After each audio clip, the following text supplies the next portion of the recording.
Hi, this is Lauren Grove from the Talk About Town, and you are listening to the Eat Blog Talk podcast. Hey, awesome food bloggers. Before we dig into this episode, I have a really quick favor to ask you. Go to your favorite podcast player, go to Eat Blog Talk, scroll down to the bottom where you see the ratings and review section. Leave Eat Blog Talk a 5-star rating if you love this podcast and leave a great review. This will only benefit this podcast. It adds value. And I so very much appreciate your efforts with this. Thank you so much for doing this. Okay, now on to the episode. Hello there, food bloggers. Welcome to Eat Blog Talk, the podcast for food bloggers looking for the value and confidence that will move the needle forward in their businesses. This episode is sponsored by RankIQ. I am your host, Megan Porta, and you are listening to episode number 308. Today, Lauren is here with me, and she is going to talk to us about email marketing tactics.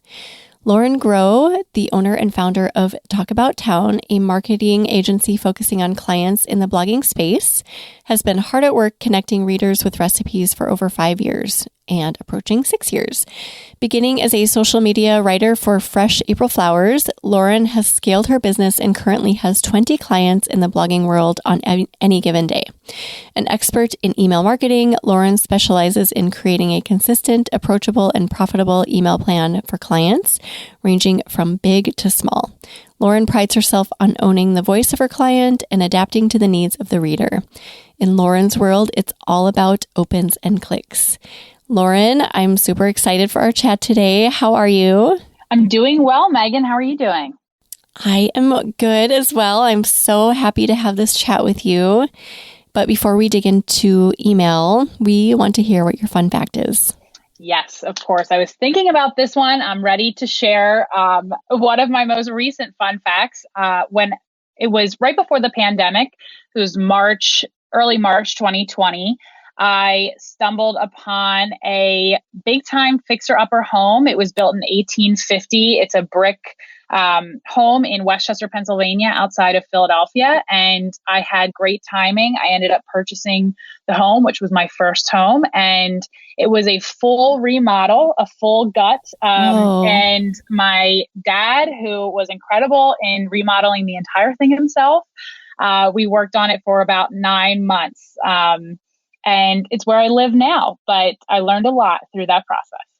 Oh my gosh, an entire remodel. You have to have learned so much. I did. And I am not quite ready to decorate another home anytime soon. I bet. It was a kind of a once in a lifetime opportunity, and grateful for my dad and my boyfriend and my brother who helped on that project. Oh, amazing how your little team came together and accomplished such a huge feat within 9 months. I think that's a really short time frame considering the entire house got redone. So cool. I love that. And I bet you are just kind of over decorating and preparing a house, maybe another decade or so. Yes, definitely. Yes. Well, thank you for sharing that. You are here to talk about email marketing tactics. I'm always excited to learn about this topic. It's something that I personally dabble in. Occasionally, when I talk to someone who knows a lot about it, I get inspired and I'm like, I should probably do more, but I don't consistently keep it up. And maybe this will come up in our conversation, like how to be consistent with it. But I would love it if you just started out giving us an overview of why you believe email marketing is so important. Sure, absolutely. And I came to love email marketing for a number of reasons, but I believe the reason I love it is actually the reason why it's important. It's a list of people who are your biggest fans. They have already raised their hands as someone who is interested in hearing what you have to say, interested in the product or service or recipe in this instance that you provide. And you own that list. You own the people who are your biggest fans. And we all talk about it. If Instagram, Facebook, Twitter, fill in the blank were to end tomorrow, you still have an Excel sheet or a database of those biggest fans. And beyond that too, I think it's probably one of the most intimate connections that we have with readers. I think social media is very public and it can be intimate in terms of relationship building, but there's nothing quite like receiving something in your inbox, or, in the olden day, maybe something in your physical mailbox from an individual that's personalized or meaningful. So I think it's a great way to really build an intimate relationship with the people who are obviously important to your business. Yeah, I totally agree with that. It is such a unique way to connect, and it's something that we are in control of. I think we've all experienced that moment or two, or maybe many more, when like a social media network went down, or we had like that moment of panic where it's like, oh my gosh, what if all of my followers just vanished? Like something weird happened. Stranger things have happened, right? So with an email list, you actually have direct access to these people, and it's all within our control, which I love. Yeah, absolutely. And let this be a reminder, if you have an email client and you have a number of subscribers, make sure to occasionally export those subscribers and back them up on just your desktop or your hard drive if something were to ever happen to your account. Oh, that is such a great recommendation. Okay, I love that. Okay, we need to start with an email service provider, right? Or someone that we use to kind of send out our emails to our email list.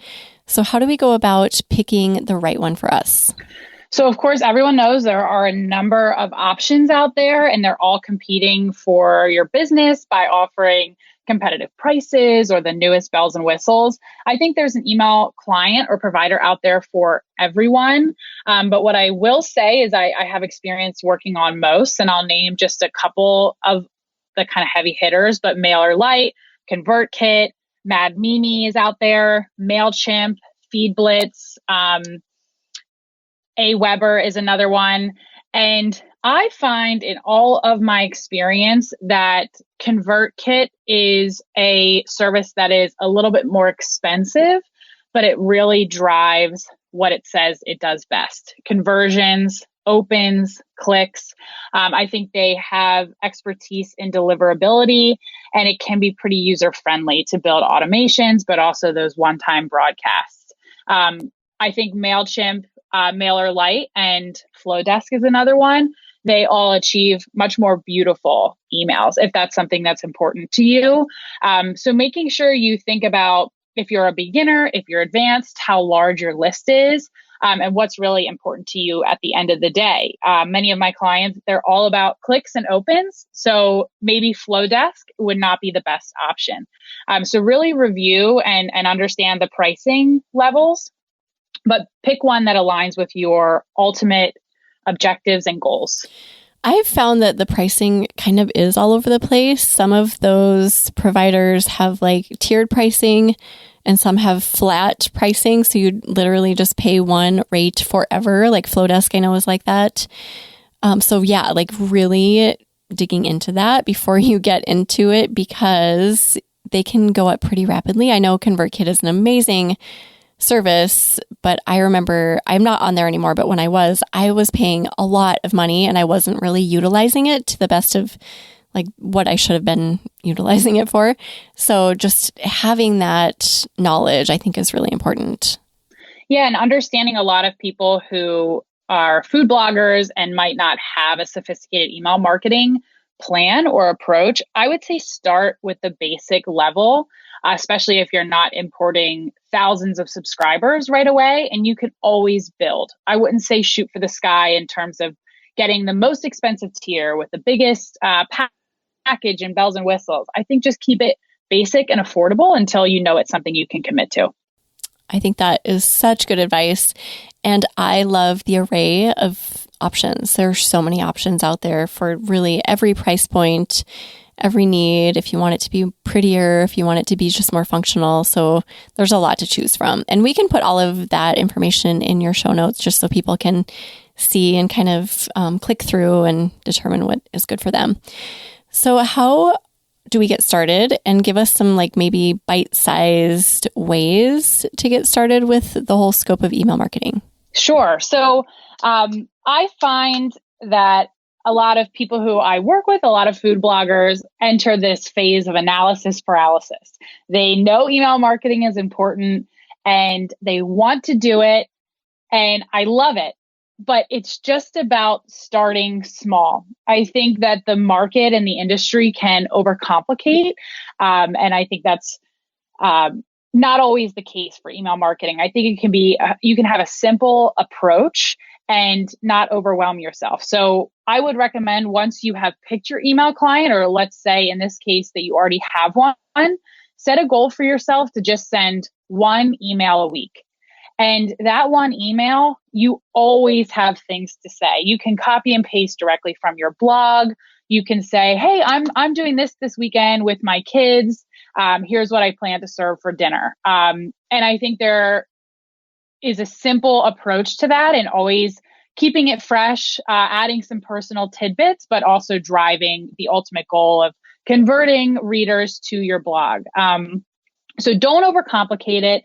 Start small, aim for one email a week.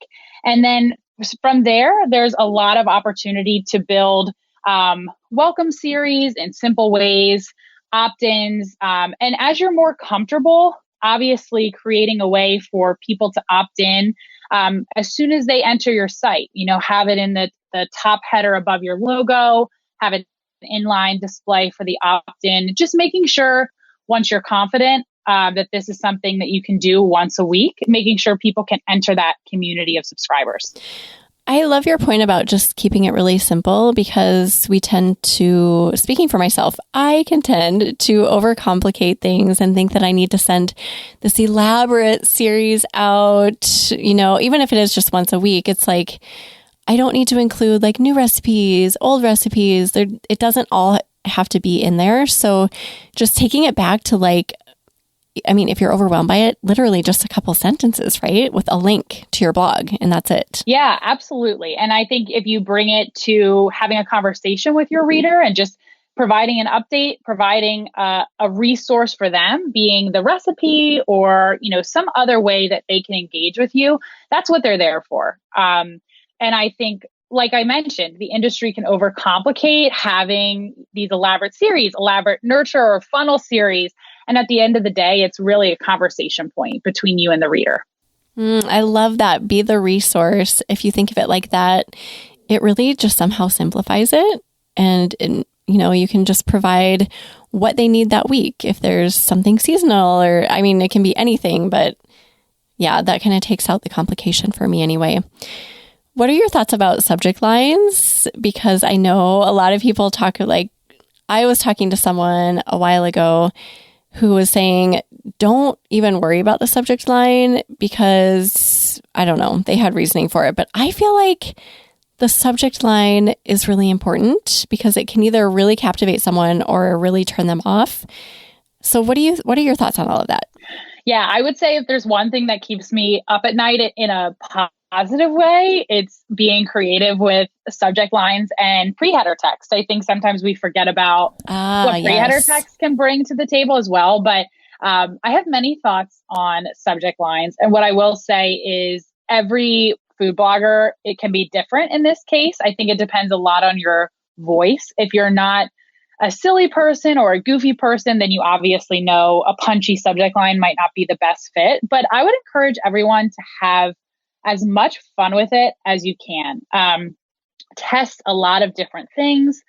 Some examples of that might be, try a question one week, something like, what are you serving for Easter dinner? ? And then maybe the following week, you flip it and you say, easiest dinner to put on your table this week. Just try different variations of simple subject lines.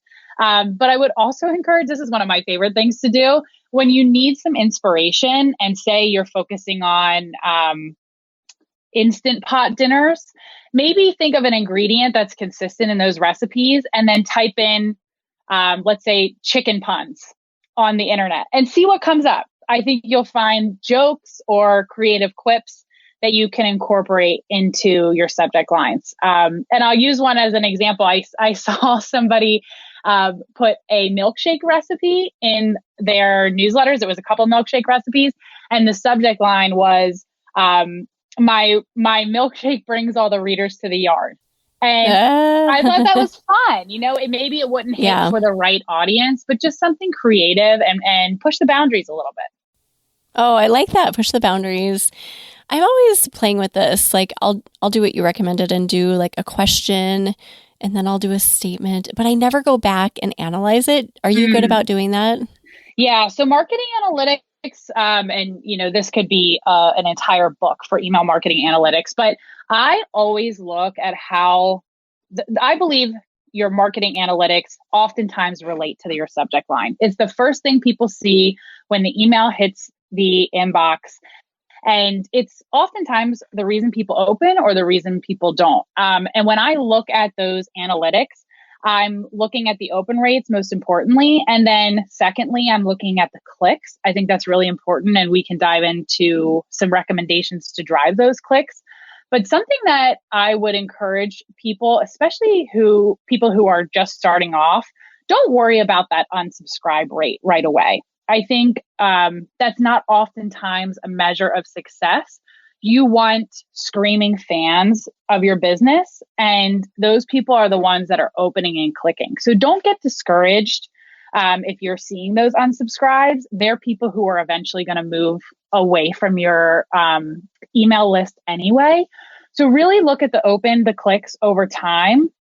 And when I test subject lines and pre-header text, especially send times and send days, I give about a month or two of trial and error. And I would encourage you to put something on your calendar to really look back and reflect on what that looks like.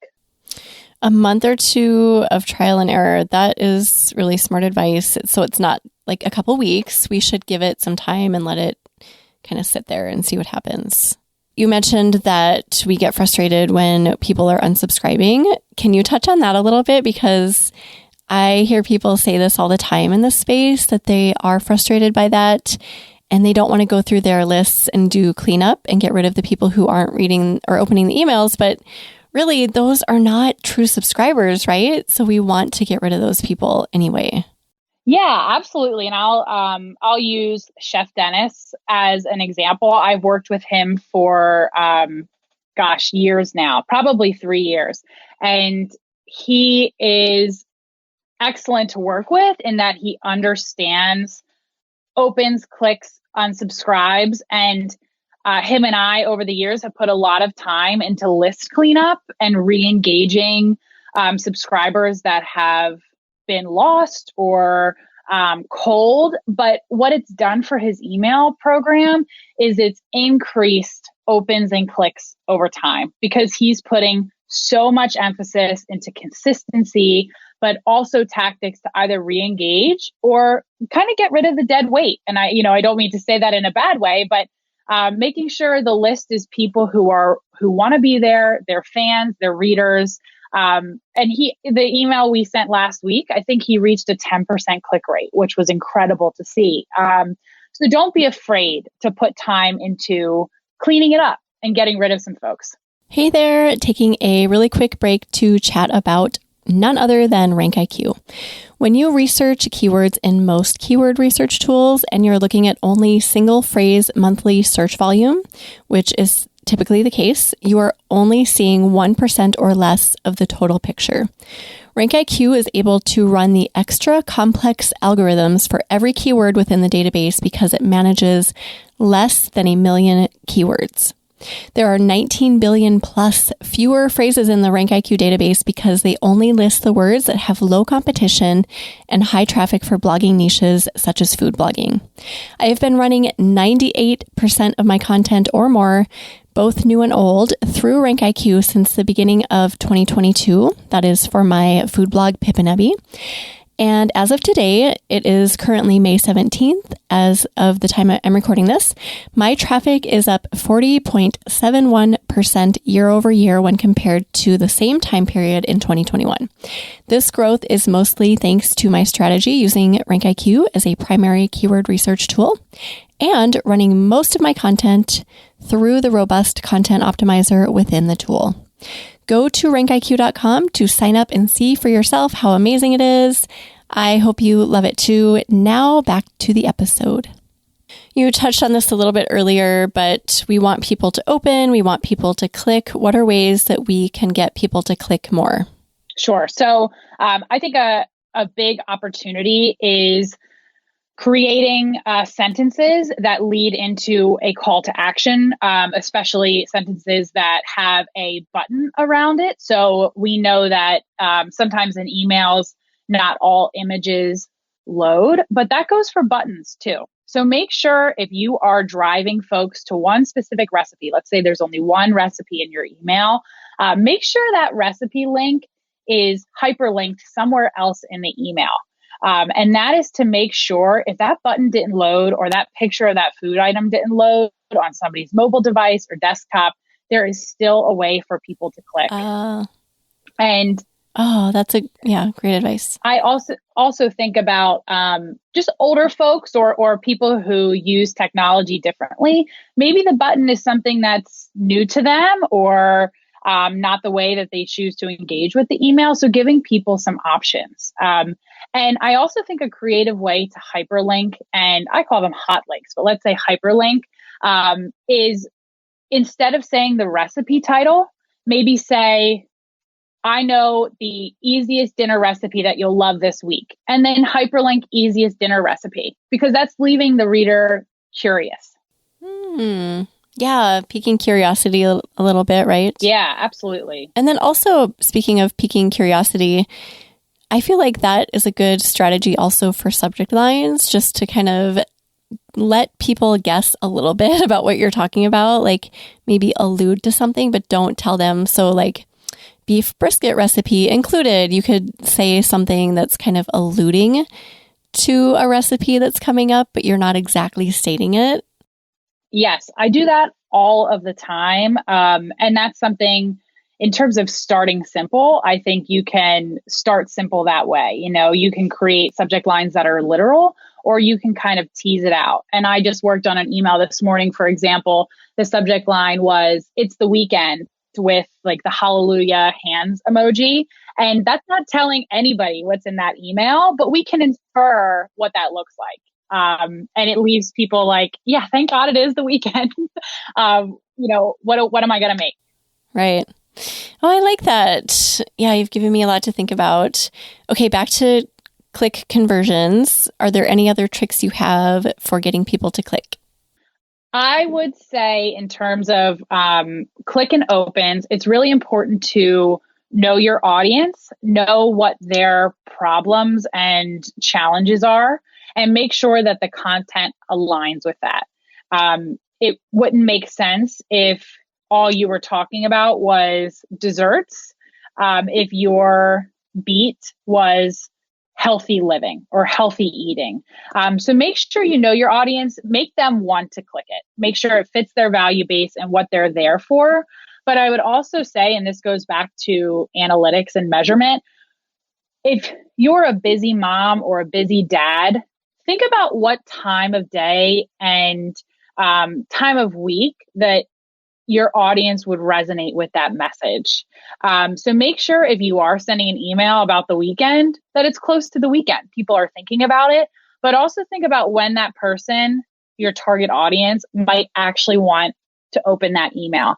And I'll say now that my research has showed that the weekend, despite what other research is out there, is really the best time for a lot of food bloggers to send emails. And I think it's a result of when people have time to dig into that. They're either baking or cooking that weekend or prepping for the week ahead. So just being mindful of what time that hits the inbox to drive those clicks. And do you recommend doing a little bit of experimentation with that as well? Like maybe sending it out at one time for a few weeks and then trying another day? Or how do you even go about experimenting with that? I would say it's very similar to the subject line research that you perform. Give a couple different things a chance.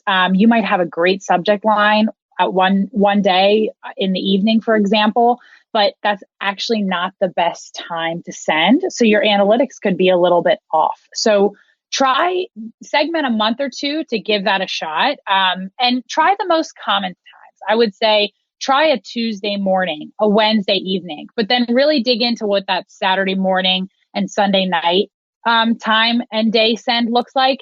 And you might see consistent results over the course of that 4 to 8 week timeline. Yeah, I feel like this has gone in seasons for me. Like, I think now we do Tuesday mornings, but for the longest time, Monday mornings worked really well. But then the person who writes my emails for me was like, oh, Mondays are no longer working.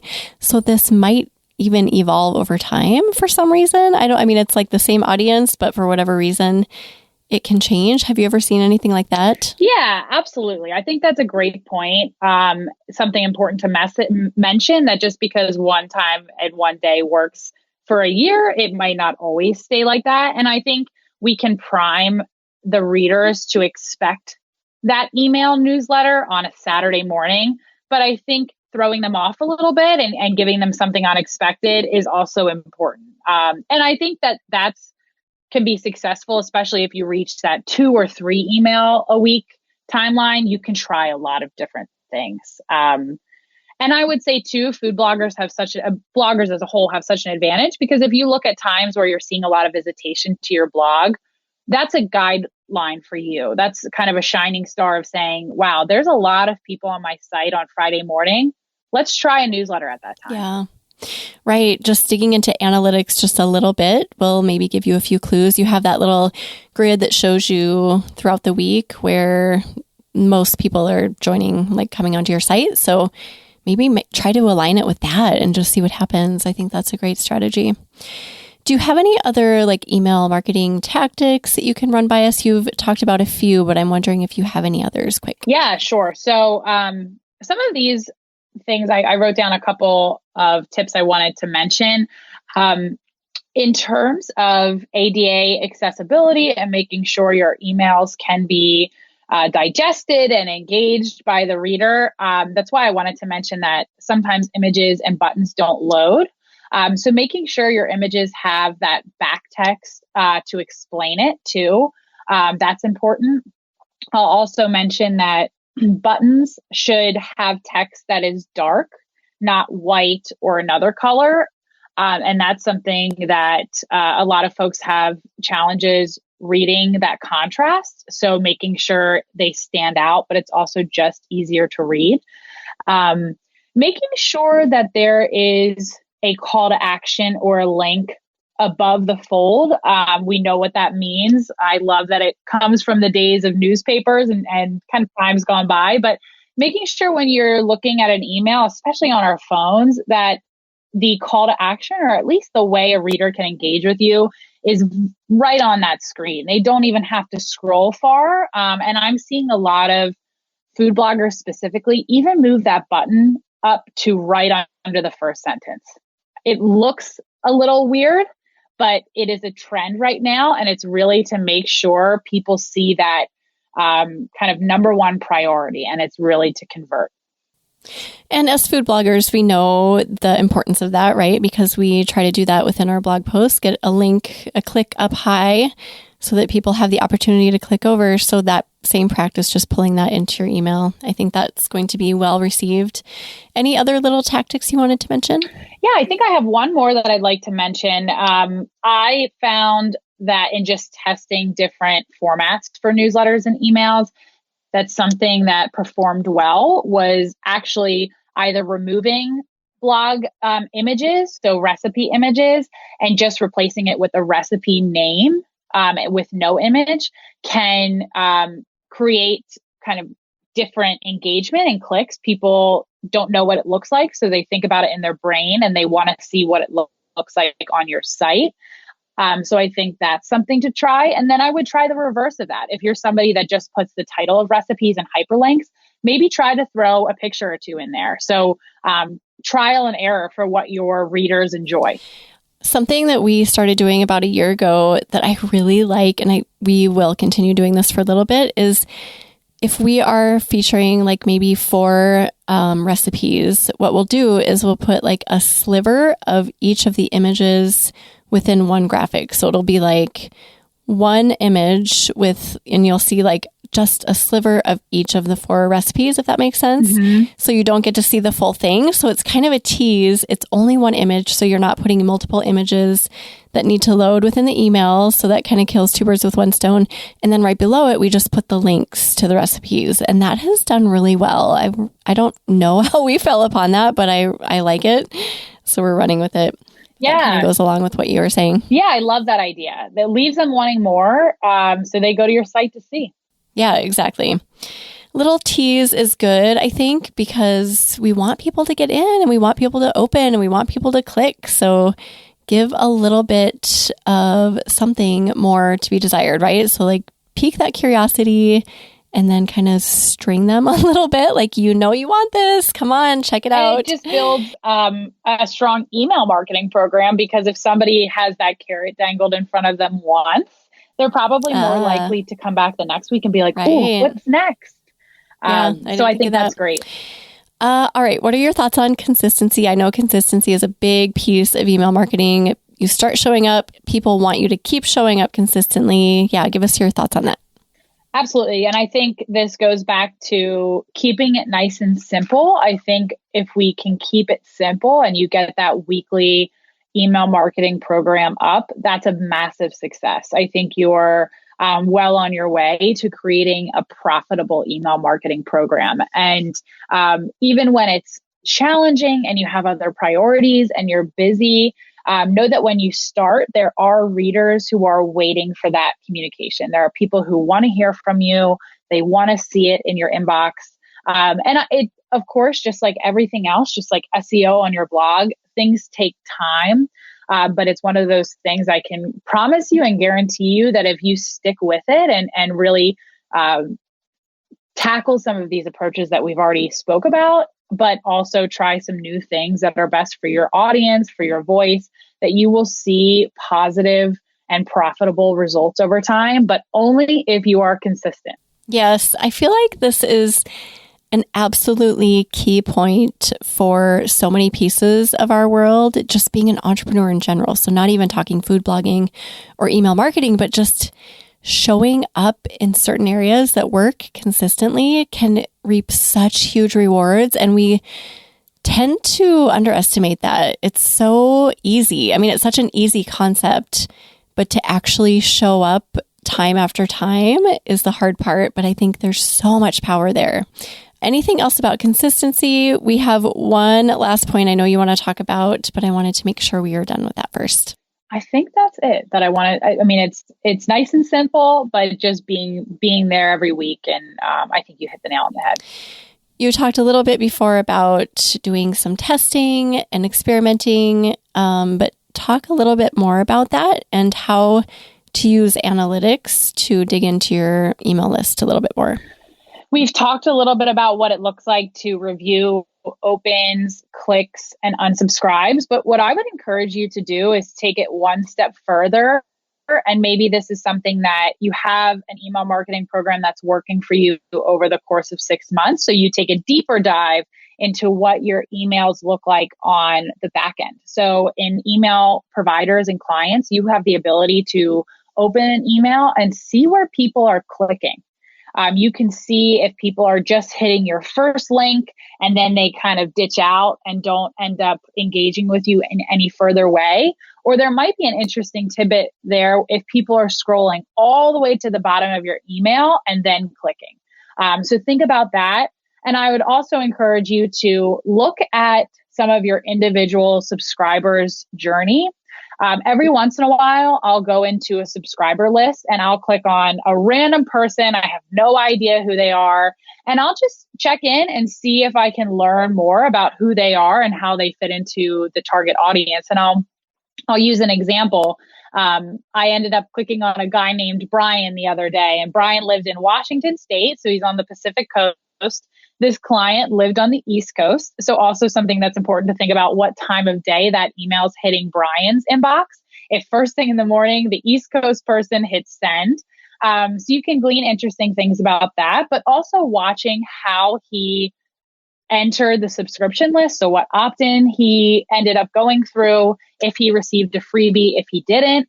if he engaged with the welcome series, but then also how often is he clicking and opening these emails? So I would encourage, again, maybe this is kind of a 2.0 analytics dive, but really look at your readers as individuals, see what they're liking and try to imagine who they are, especially when you're planning emails, but also when you're feeling like emails just are one more thing on your list.